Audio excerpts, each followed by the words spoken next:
All right, man. Hey, I'm on. How are you today? I'm good. I'm coming out of my withdrawals from giving up caffeine, which was quite terrible. But Wait. When did you do that? last Friday, I, You started. I gave it up on Friday, and yeah, about a week later, I've had headaches all week. It's been pretty terrible. It's terrible to realize that you're a drug addict and you're in ministry. Why? What was the reasoning behind no caffeine? I was looking at a sleep study.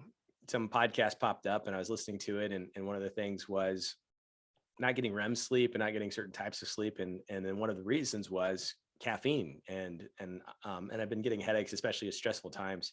So I'm like, I should just cut back on the caffeine. And since I have kind of an addictive personality, I just went cold turkey, which is the worst thing to do. But I'm promised a better life if I can get through this. We'll have to see. But anyway, it's an FDA drug. Caffeine is a drug, and we give it to our kids. So you wait. You're sleeping better though now? I'm sleeping better. The last couple of nights, I've been waking up in the middle of the night, which is a little weird. I still don't think I'm fully out of it. I was drinking a lot of coffee. So it's 2 to 9 days to get it totally broken. Really? But today I feel pretty good. I haven't got the headache. I've been getting headaches every afternoon, and just real crashing in the evenings. But we'll see. I don't know. It's just kind of so funny that that we don't think twice about it. But the Mormons, they just look so young and healthy. So I thought maybe they got Pepsi back in, man. That's okay now. So, well, I mean, this is not what we're talking about today, but it could be. If we want to lead off on that, is caffeine and the pastorate. Is it? Should it be? But that would not be. Nobody would want to listen to that today. I know. Well, what should we talk about today, Ben? Listen, here's what we want to talk about today on today's OTXNT. I have two. If you type in, just a guy that you and I kind of like looking at and some of his stuff, probably me more than you, I like looking at Tom Reiner over at Church Answers. He's great because he's just as little like in a Twitter age and everything's about headlines. He's great about these little things. And so one article that he recently came out with was 5 reasons your current church attendance is the new normal. So we'll go into that. We're going to talk about just flow of how church is being, really, I mean, now that we're kind of out of the pandemic, what it's looking like for church attendance, where do the people go, and is it going to ever bounce back? And then also, what are we going to do? How do we reach new people? How do we disciple people? Because a lot of that crud, not crud, but a lot of that all went out the window. Our thoughts on how to do that and what the right process was went out the window once COVID hit. We scrapped a lot of stuff. And so here we are trying to kind of build back. And the question is it going to work? Is it going to be effective? And so let's talk, man. Let's talk through some of that, and let's look at some of these little things and see if you're seeing it where you're at, and I'll see where we're seeing it out here too. All right. Well, let's pray and jump in. Do it. All right. Join me in the Lord's Prayer. Our Father, who art in heaven, hallowed be thy name. Thy kingdom come, thy will be done on earth as it is in heaven. Give us this day our daily bread, and forgive us our trespasses as we forgive those who trespass against us. Lead us not into temptation, and deliver us from evil. For thine is the kingdom and the power and the glory forever and ever. Amen. Amen. All right, so here's what we're looking at. Actually, I will say this. So reading these Tom Rainer things, like these are what they usually do is they poll a lot of people and they kind of get feedback online of stuff like this. And I do remember when COVID first hit, there was this big thing about why we're optimistic about the future of church, because it was almost like this Pollyanna-ish of people were just going to be so excited to get back with each other. That our attendance would probably even grow, that people will finally see the reason why we need to gather and be together. And that hasn't happened. And so interesting here is he says, many church leaders and church members share with me that they're looking forward to the day when everyone's back attending church like they used to before the pandemic. Sadly, for most churches, that's not going to be a reality. I understand there'll be differences according to context, but this is largely true. And so here's I'm just paraphrasing some of this, but here is why is this, lower church attendance the new normal? Here's what he said we found. Number one, habit of attendance has been broken. Gathering with the fellow believers is a spiritual discipline, not that different from prayer or reading the Bible. Once you get out of that habit, it's difficult to return. Any thoughts on that? I know that's something on that bandwagon you've talked about for a long time, right? Of the idea of how important it is just to attend.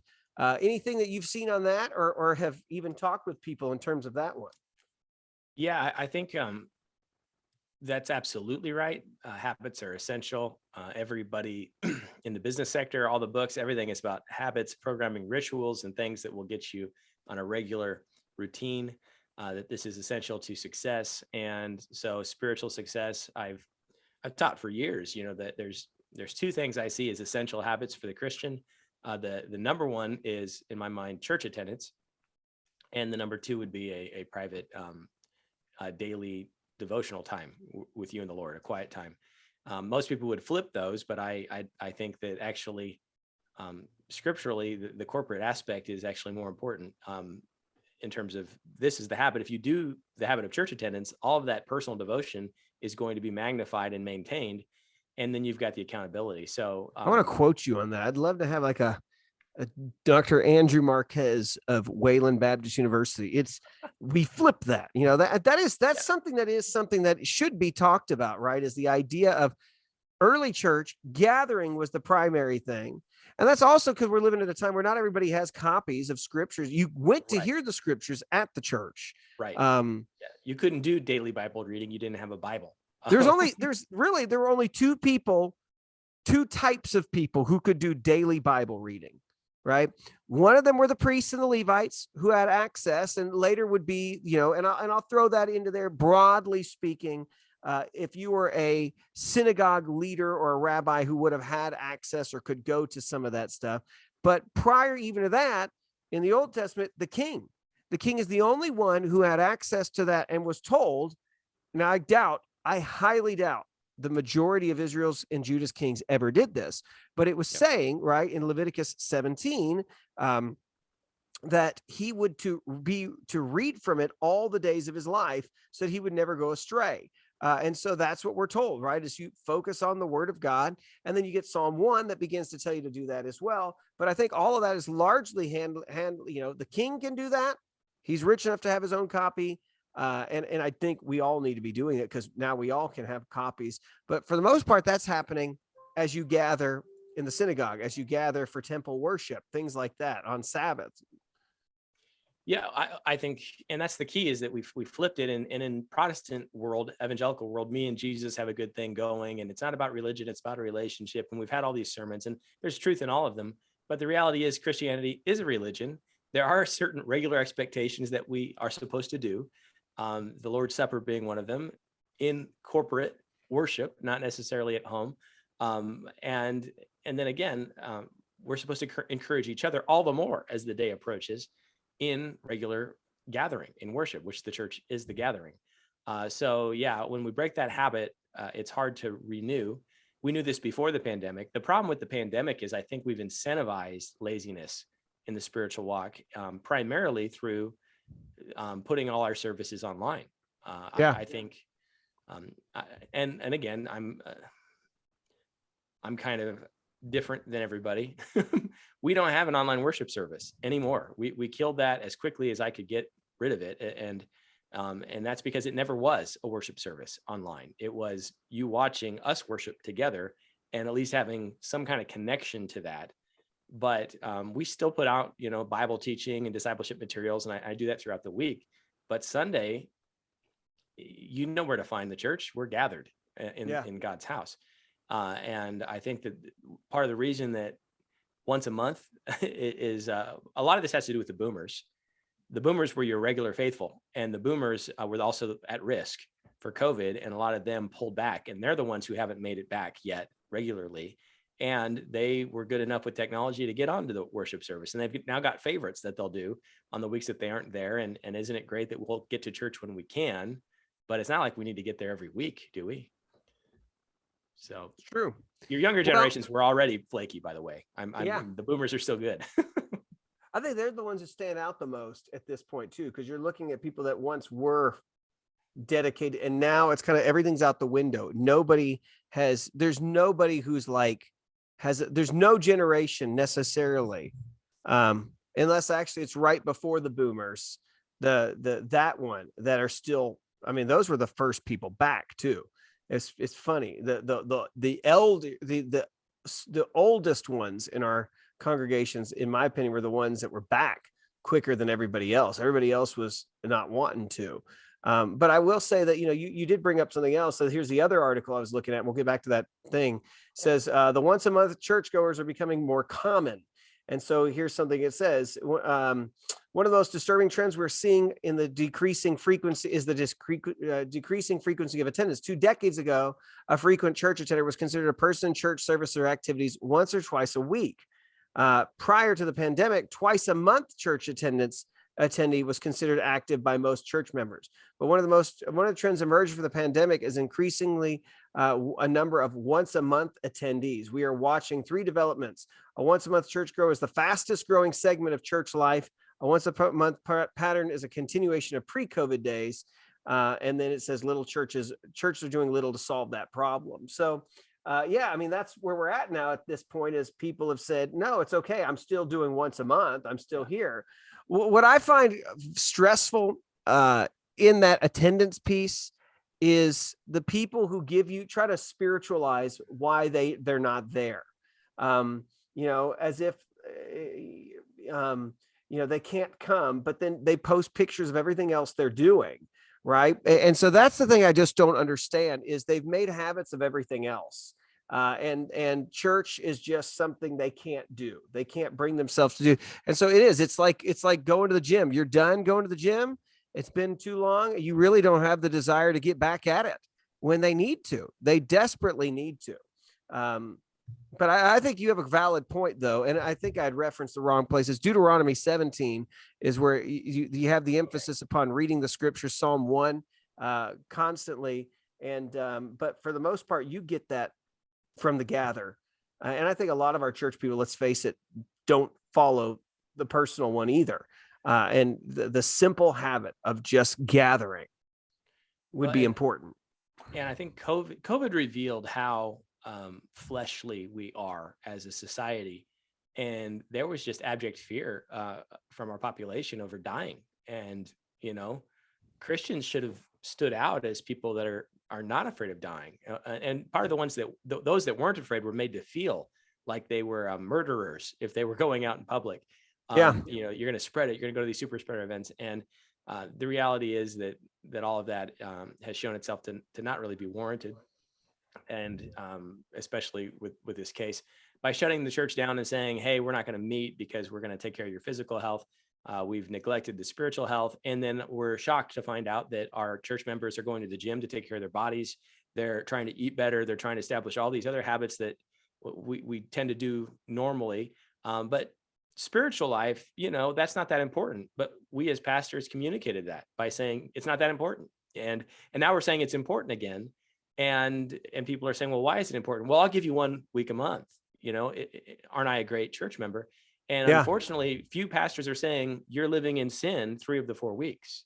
That you're not coming, because God established a weekly call. And that's something that is very lacking. And you've got guys like Andy Standing that saying the Bible doesn't say you should meet or that you have to meet. I think John MacArthur is my hero coming out of this, because he was very clear, and he fought Los Angeles and won. And I looked at sister churches, my own church, and kind of just feel ashamed that we bowed to the pressure, because it would have been better to die, in my mind, contracting COVID at church faithfully than to fall into what has now happened for so many Christians who just don't value church attendance. At the end of the day, it's I got to do my, balance my books once a month. Oh, I got to do that church thing once a month. And again, sadly, I am coming down on the boomers a little bit, because they were the most faithful, and they're the ones that were really feeling the loss of. And it's not setting a great example for that younger generation, but that younger generation was kind of weak in terms of being willing to serve, volunteer, engage. And so we're really feeling the hurt a lot by losing the boomers. I think it'll come back, but I do think, again, we got to stop incentivizing people. We got to stop telling people, hey, it's okay. COVID's coming back this fall, by the way. It's already coming up everywhere you look. So how long are we going to continue to say church attendance is negotiable, not important? Come if you can, and we'll all be super excited that you make it once a month or twice a year. Yeah. Well, yeah, man, I think you and I have gone down this road before, and we've talked about the importance of church attendance many, many times. And I think, I do think though that, yeah, the habit has changed. And what's changed is we've replaced Sunday with anything else that is fun for us. And you know, you don't think that's the case. Look at your average church person who used to be here, and what are they doing? They're doing lots of fun things on Sunday, and I'm sure they're having a great time, and they're not doing anything bad. They're it's wholesome activities, but you know, they've neglected the gathering. So that muscle has to get flexed, and you've got to return. But here's another one. Someone hasn't returned by this point, they're not likely to return. I believe that one wholeheartedly at this point.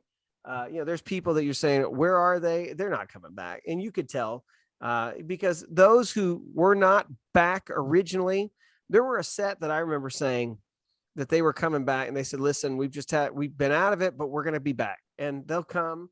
But there's others, and they said, no, we'll be back. And you're like, yeah, no, you're not going to be back, because you haven't shown any movement towards that or anything at all. And so I think that's a big one that obviously they're right on that one as well. Yeah, but I would go and ask a question is, where, I guess two questions. One is, do we want them back? And the answer is yes, we do. However, they're living in rebellion. And rather than just hope and sit and wait for the day that they come back so that we can embrace them with open arms, are we moving towards discipline and removal of membership even now for those that are failing? And I think that this is the thing, is that they're like planning their reentrance at some point in time, which may or may not come. But as pastors, when are we going to trim the rolls on our end and just say, okay, yeah, they're not coming back, and right now they are cast out of the church. Yeah. And if they come back, how do you do that in repentance? That's actually something I think a lot of us need to work on as churches, is how to reduce our church role to what is reality, right?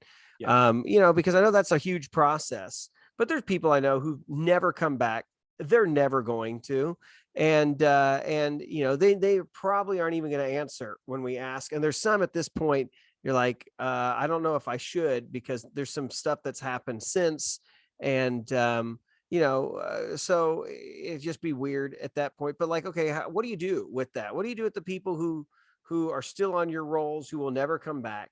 And they're not going to answer whether, oh yeah, I'm going to still come. But church attendance should be a priority. If you're saying we need to gather, what do you do? And I always find it difficult to be, when you get to these big meetings, you know, conventions, you look at the stats on churches, and you'll see a church with like, it'll have like 150 in attendance, you know, 600 in church membership. You're like, whoa, that is, it's not like, oh, this is awesome.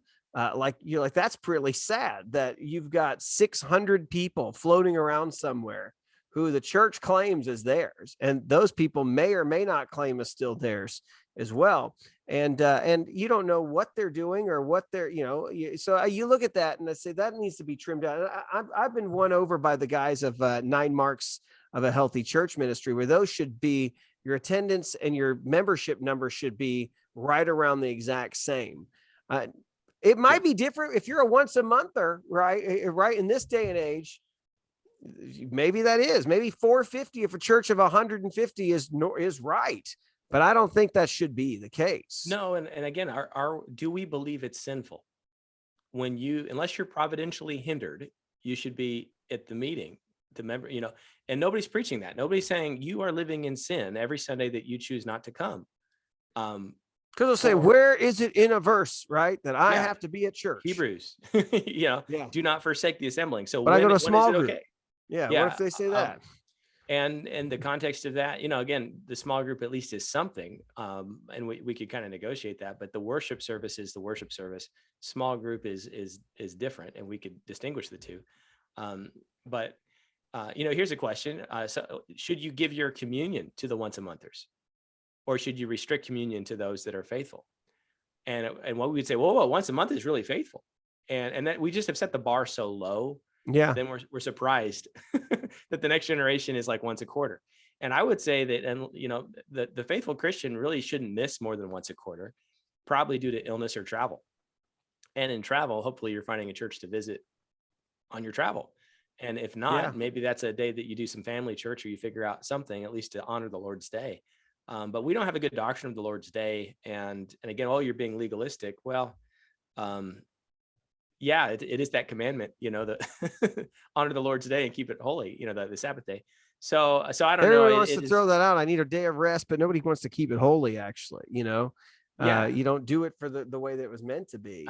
It used to be your Sunday night crew was your faithful crew, and Sunday morning was your floaters that were a little less reliable. But of course, we lost the faithfulness of the Sunday nights, and we canceled Sunday nights.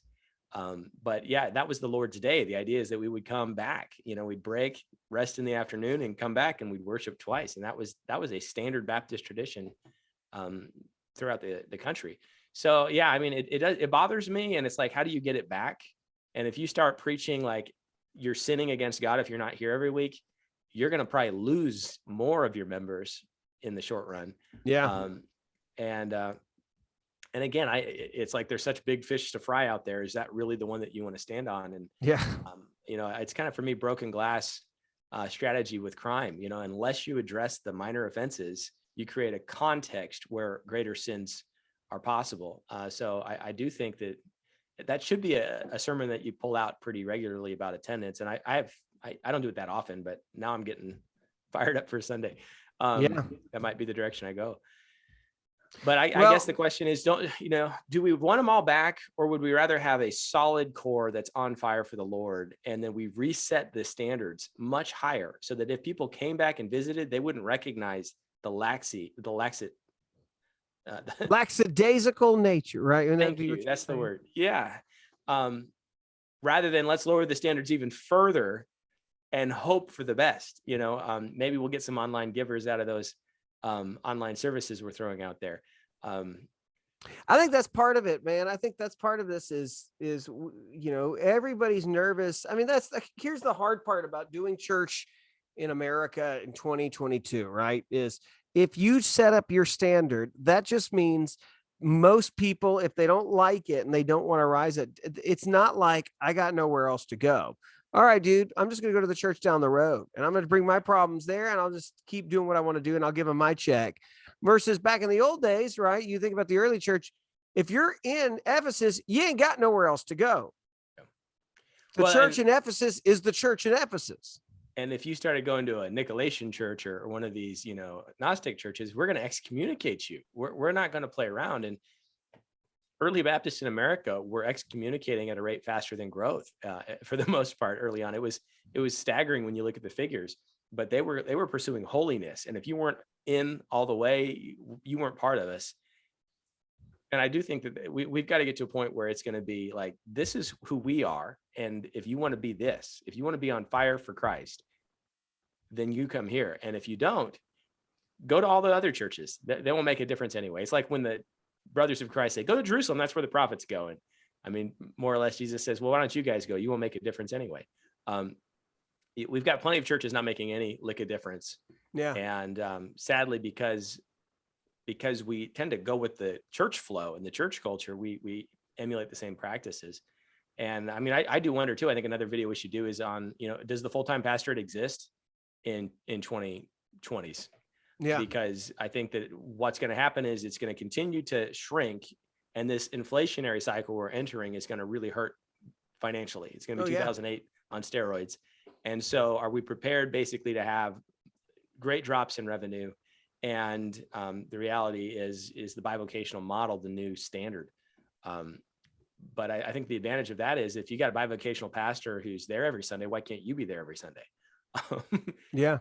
That kind of stuff is, I think the early church was led a lot by people working full-time jobs and then being elders on the weekends. So I don't know, but that's a different topic. But yeah, It all this is. is It's all related. connected to this stuff. All right, here's number 3. Many of you say their digital attendees have really dropped out. I think that's for sure. This is what they say. I was speaking to a friend recently, said she now attends church digitally. She really likes being able to attend the services in her casual clothes or pajamas. Then I asked her how long it had been since she'd viewed a service. She sheepishly admitted it had been about 3 months. She's a representative of a new and growing group I call the Inactive Digitals. So now you got a set of those, right? Oh, I watch online for now, Yeah. Shut it down. Just pull it away. You're coming to my digital church. I don't have one. You can listen to sermons. You can listen to things after the fact, but that's not church. And I the only reason I even put the other stuff there is that could be evangelistic, but I also do have some shut-ins that they have a legitimate reason that they can't be there. And, exactly. I want to take care of them the best I can. But if it's going to encourage 60% of my church to miss an extra week a month, it's just not worth it. And it's a lot of work, and it's typically poorly done so, it's hard to do well. It creates resourcing issues, and I'd rather have a great children's worker than an awesome computer guy. So it'd be good to have both. But yeah, the digital stuff, we've been competing with TBN for 20 years, and they're better than us. So I don't know why the modern church all thought that they would suddenly be better. You're the best preacher I know, Ben, and I'm like number 2. But for some reason, other people like these super preachers online that communicate really, really well and make you feel really great. And even as good as you are and I am, they still prefer Joel. You're never going to outdo Joel, except in exegesis. Well, I mean, can I say this? Here's something I've noticed too: is the people who, once we got into digital, it became, oh, I'm still a member, but I like watching somebody else better. And you're like, well, that's not what you're supposed to be doing, right? Like what is happening at First Baptist down the road, as great of a guy he is for his church, right? What he's preaching now, hopefully this comes back to what we talked about before. Hopefully he's doing the work of a real pastor and digging in and creating a sermon for his context. But yeah, like the idea of like, I just digitally church hop too is ridiculous. Not that, look, I listen to other preachers, not that there's anything wrong with that, but if your sole consumption of sermons is from the church that you like or the podcast that you listen to, you've not worshiped, you've not gathered with your people. So yeah, that's another one. But yeah, the digital attendees, I think that is slowly now, there's no reason for it anymore. So nobody's going to sit around and because the reality is, I think the most of our people are not sitting at home waiting anymore. They're not afraid to come out anymore. There was a time when we were like, well, once the vaccine comes, maybe people want to come back out. But most of those people are already out already. And now those people who say they're afraid to come back are still going to the mall, and they're still hanging out and going to restaurants. They just don't want to come to church. And again, it's like, it's all consumer based. So, I don't feel like I need the church this week, therefore I won't go, rather than understand that your spiritual duty and your spiritual service involves getting yourself into the gathering of believers and then striving to encourage them in their walk, and then to enjoy a benefit of them doing the same for you, and then coming before your shepherd, who is actually got a spiritual concern and intercedes on your behalf, so that you can learn from that person that God has placed you under. This is not about what you get out of a worship service. I've sat through some terrible worship services, and it's not about you. That's the part that it's such an anti-American sentiment right now. But there's a duty, and if our churches are lighthouses on the corner that need to be manned, you have a duty to go man that lighthouse, and that is a testimony. And most people that I know actually come to Christ by visiting a church and being under the conviction of preaching. And when nobody's coming, even the unbelievers don't pop in. Corinth had unbelievers popping in. So that we have to change that mindset as well. No, you're right, man. You got a lot of little sayings I just want to write down today. You're on a roll. You're on a roll. All right, how about this one? If someone is not connected in a small group, they're likely not returning. And so think about this. Okay, so let's talk about this. And this is where I think we originally were going to go with this, and maybe we need to talk about it the next time. But the idea of what are we doing to keep people connected into your church? Let me finish this out and let's finish on this one. Many of the dropouts were already on the fringes. I would agree with that statement as well. But let's talk about small groups and likely not returning, right? I do think, and the stats are right, if you come to a church and you've not made relationships with people within 7 weeks or something like that, then you're going to go. So what is your church? What should churches be doing to help with that, to keep people connected? Yeah. And so my church is still Sunday school. I've wanted to do small groups and home groups for years. It's just Sunday school. We're small, so it's hard to start something new. And Sunday school is so darn pragmatic because you have childcare built in at the same time. So, Yeah. but yeah, I think it's really important. Most of the people that are actually serving in some capacity are active in Sunday school. It's the next level of committing, and you don't really get to know each other in the larger service, so you don't have the connectivity that occurs in a Bible study with fellow believers in a smaller context. So Yeah. I think it's essential. I know of people who actually are not even liking their church so much, but they're committed because of the small group. And it's got a very strong holding capacity to tie you in. Those relationships are important. I'm kind of weird too, because I did youth ministry for so long. And then even coming into the pastorate, I have my associate doing kind of the adult Bible study on Wednesday. So I still do. I understand the value of a small group. I think it's important, but I'm driven a little bit more by a sense of duty than perhaps needing friends in my small group. But my church is small enough that everybody's kind of friends and we hang out and we see each other. And so that there's kind of a organic thing that takes place at different events. That's good. But I think especially if churches get larger than 200, it's really essential to have those smaller pockets that's your tribe in your church. Yeah. I think that's the thing that we've been missing. I think for so long after COVID, we broke up everything, and then we went to digital groups. And then after digital groups, we wanted to offer real groups to go to. But here's something I've noticed is even coming back for small groups is really difficult to do. Even gathering for, a Bible study is hard. So, I mean, one of the things that we're going to try to do is bring back Sunday school. In some capacity, we've always had it, but for adults to have a second option, to have two classes, two different options, choose, because you need to have a closeness. Because I do say this too. I think there's a lot of people, when we went to two originally for COVID services.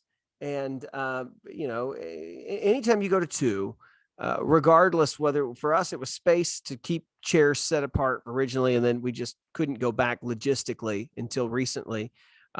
People always say, oh, we want to see everybody and we lack that fellowship. But if your fellowship, you're depending on your church members is for that 15 minutes before service, or if you're one of those churches that just like a welcome, like shake everybody's hand kind of thing, you're not going to get true biblical fellowship and connectivity. You've got to have something else. And so small groups is where it's at.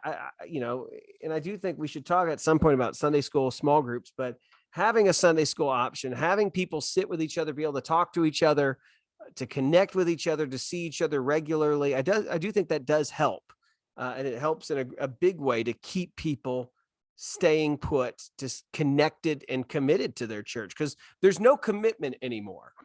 Commitment's out the door, as we've talked about that today.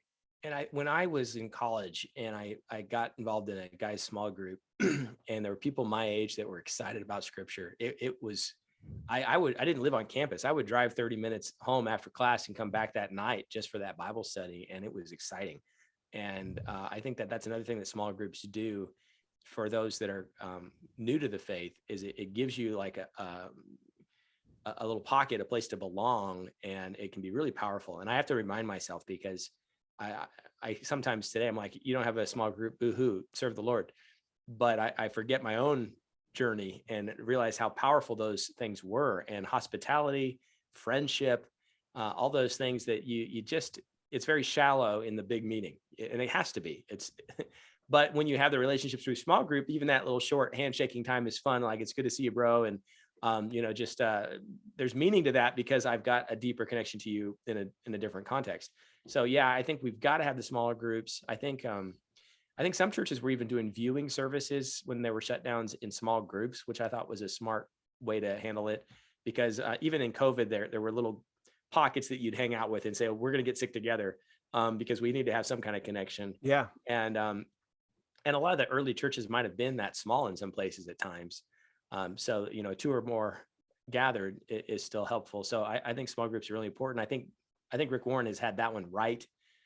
If you can get them into the homes, I think that's great, but it's not always functional with need for childcare and those types of things too. And then we're just a busy society. So people, I don't know, we make excuses. I think here's the thing too. I think that a lot of people, though, we've so pared down our availability for church that I really am thinking that Sunday's one shot. You got one shot. If you're going to give me 1 day a week, 1 day a month, hopefully it's 1 day a week, then let's do Sunday. Let's do it all together, one go, because you're competing for everything. And it's not, I wish it was simple to say, here we stand, we do these things. But the reality is, here we stand, we do these things. We'll continue to, if I'm not willing to say, here's where we're at, I've got to find a way to meet where these people are at and find a way to get them plugged in so we can keep doing what we got to do. I think they're just going to say, well, I'm just going to go to I'll go to the other church and I'll do what I want to do there. And I think that's the hard part, right? Is, you've got to adapt but you can't lessen. You have to you can't just say, well, nobody's coming, we're just going to do church once a month. We'll all pick the right date together. You can't do that, right? Yeah. I don't know, man. As I process through that, there's just so many.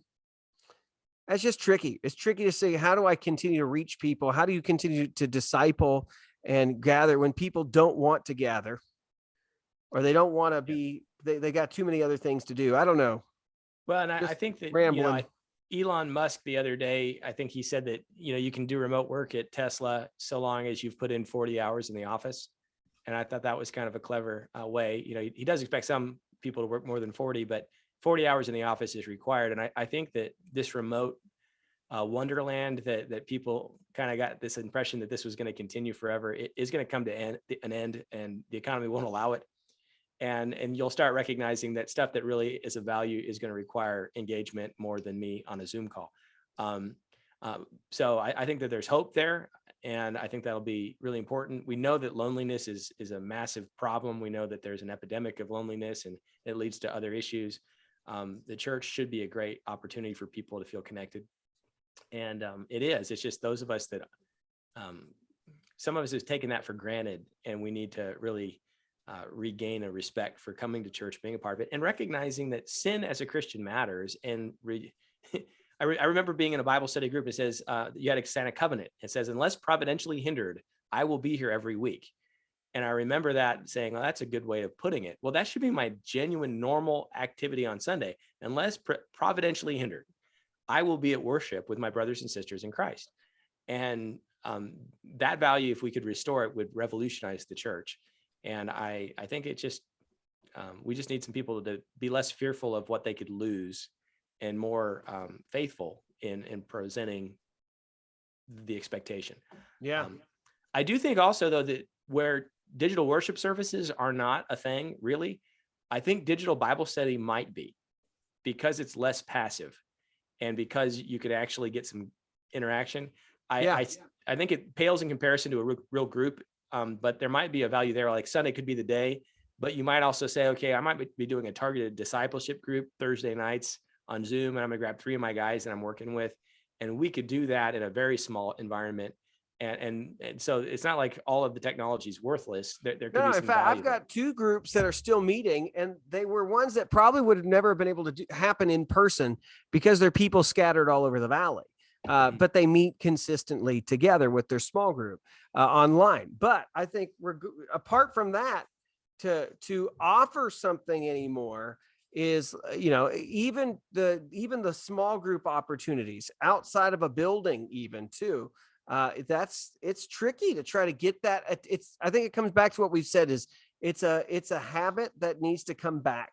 And I think everybody eventually has to come back to find a way. I've got to make room in my day for worship. I've got to make room for my day for some sort of a discipleship group.